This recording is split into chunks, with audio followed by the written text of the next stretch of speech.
Assalamualaikum warahmatullahi wabarakatuh. A'udzu billah, bismillah, alhamdulillah, salatu wassalamu ala Rasulillah wa ala alihi wa sahbihi wa mawalah amma ba'du. Pertama-tama marilah kita panjatkan puji dan syukur kehadirat Allah Subhanahu wa taala yang mana telah memberikan nikmat kepada kita, yang telah memberikan kesehatan kepada kita sehingga kita masih diberi kesempatan untuk terus membuat kebaikan-kebaikan, untuk terus beribadah kepada Allah Subhanahu wa taala.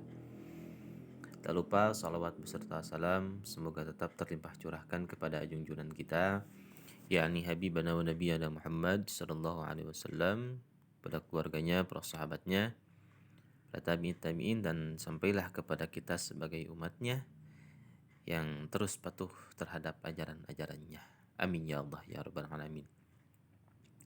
Pada kali ini kita akan melanjutkan pembahasan kita mengenai sumber hukum Islam, ya. Yang mana pada minggu kemarin kita sudah membahas tentang hadis, ya. Yang mana hadis itu adalah segala perkataan, perbuatan dan ketetapan Nabi Muhammad sallallahu alaihi wasallam. Sekarang kita akan bahas tentang pembagian sumber hukum Islam atau pembagian hukum Islam gitu ya. Jadi ada bagian-bagiannya hukum itu ya. Tidak hanya satu ataupun dua, tapi ada bagian-bagian yang mana bagian-bagian tersebut harus kita fahami dengan baik. Itu. Sekarang dalam pembagian hukum Islam ini ada yang namanya hukum taklifi. Apa itu hukum taklifi? Yaitu tuntunan Allah yang berkaitan dengan perintah dan larangan. Itu. Nah, jadi ketika Allah memberikan perintah ataupun memberikan larangan kepada kita, maka itu disebut dengan hukum taklifi. Yang mana hukum taklifi ini berlaku bagi kita sebagai umat Islam. Itu ya. Orang yang melaksanakan hukum taklifi ini disebut dengan mukallaf. Apa itu mukallaf? Mukallaf itu adalah muslim atau muslimah yang sudah dikenai kewajiban atau perintah dan menjauhi larangan agama. Oh gitu ya. Jadi kita sebagai umat Islam, sebagai umat muslim dan muslimah gitu ya, ketika sudah dikenai kewajiban atau perintah untuk menjalankan perintah Allah dan menjauhi larangan Allah, itu disebut sebagai orang yang mukallaf gitu. Adapun orang yang mukallaf ini, itu syaratnya yang pertama harus balik, sudah balik ya. Yang perempuan itu sudah haid, yang laki-laki sudah keluar air mani. Gitu ya. Itu adalah salah satu ciri orang yang sudah balik. Atau sudah sempurna 15 tahun. Itu sudah balik juga. Sekarang umur 10 tahun atau 9 tahun sudah haid ataupun sudah keluar mani, itu statusnya sudah balik atau belum? Tetap sudah balik walaupun belum 15 tahun. Itu ya, tapi sudah keluar mani atau sudah haid. Itu sama hukumnya, sudah balik, maka dia sudah mukallaf.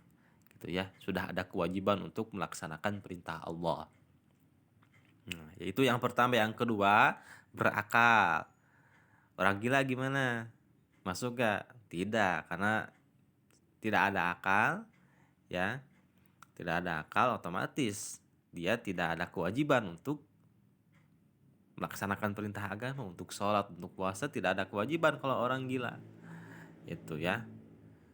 Nah, itu yang kedua, berakal, harus berakal, ini syarat mukallaf itu ya. Dan tidak mengalami gangguan jiwa maupun akal, tidak gila intinya ya. Nah, itu adalah hukum taklifi. Hukumnya disebut taklifi, orangnya disebut mukallaf itu ya. Yang melaksanakannya hukum-hukum tersebut itu disebut mukallaf itu. Nah, sekarang macam-macam hukum taklifi itu ada 5 ya. Yang pertama wajib atau fardu. Yang mana wajib itu adalah aturan Allah yang harus dikerjakan dengan konsekuensi bahwa jika dikerjakan akan mendapat pahala dan jika ditinggalkan akan berakibat dosa. Itu yang dinamakan dengan wajib.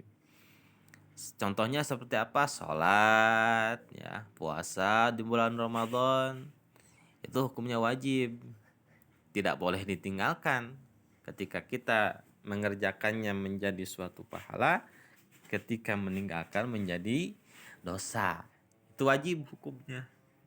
Nah, itu yang pertama.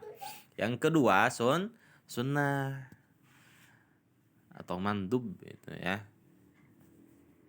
Sunnah itu adalah tuntutan untuk melakukan suatu perbuatan dengan konsekuensi jika dikerjakan akan mendapatkan pahala dan jika ditinggalkan karena berat untuk melakukannya tidaklah berdosa. Contoh, kita sholat sunnah, ya, puasa sunnah, itu mau mengerjakan silakan, bagus, akan mendapatkan pahala. Kalau tidak pun ya tidak apa-apa karena hukumnya sunnah. Awas, harus difahami ya. Nah, itu sunnah. Yang kedua, yang ketiga haram atau haram ya. Nah, apa itu haram? Haram itu adalah larangan untuk mengerjakan suatu pekerjaan atau perbuatan. Konsekuensinya adalah jika larangan tersebut dilakukan akan mendapatkan pahala dan jika tetap dilakukan akan mendapatkan dosa. Itu ya, dan hukuman. Nah, jadi itu haram. Contoh, Allah itu melarang kita untuk meminum khamar, ya, untuk berjudi dan lain sebagainya. Allah sudah melarang hal tersebut. Apabila kita mengerjakannya, otomatis kita akan menjadi dosa. Kalau kita meninggalkannya, kita akan mendapat pahala. Itu, ya, itu haram. Yang ketiga, yang keempat itu makruh, karohah. Apa itu makruh? Yaitu tuntutan untuk meninggalkan suatu perbuatan. Makruh artinya sesuatu yang dibenci atau tidak disukai. Contoh, kita sedang berpuasa melihat orang yang sedang makan atau sengaja itu ya memakan atau sesuatu hal yang memang akan membatalkan kita untuk berpuasa. Itu makruh ya. Berkumur-kumur juga sebenarnya makruh. Menyikat gigi juga sama makruh ketika kita berpuasa itu. Tapi boleh, gak apa-apa gitu ya. Nah, itu makruh. Yang kelima adalah mubah. Apa itu mubah? Yaitu sesuatu yang boleh untuk dikerjakan dan boleh untuk ditinggalkan. Tidaklah berdosa dan berpahala jika dikerjakan ataupun ditinggalkan. Jadi yang namanya boleh itu ya boleh saja. Kita minum, makan ya boleh gitu ya, selagi minuman dan makanan tersebut itu halal. Ya.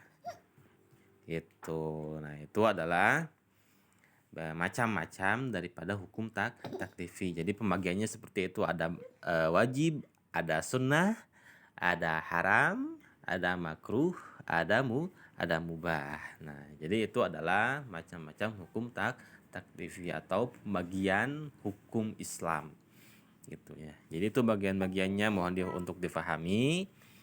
Jadi hanya itu saja yang bisa Bapak sampaikan, mudah-mudahan ada manfaatnya. Mohon maaf. Bila ada kesalahan baik itu dalam penjelasan atau dalam memberikan pemahamannya kepada kalian, mohon dimaafkan. Cukup sekian yang bisa saya sampaikan. Wal afu minkum. Assalamualaikum warahmatullahi wabarakatuh.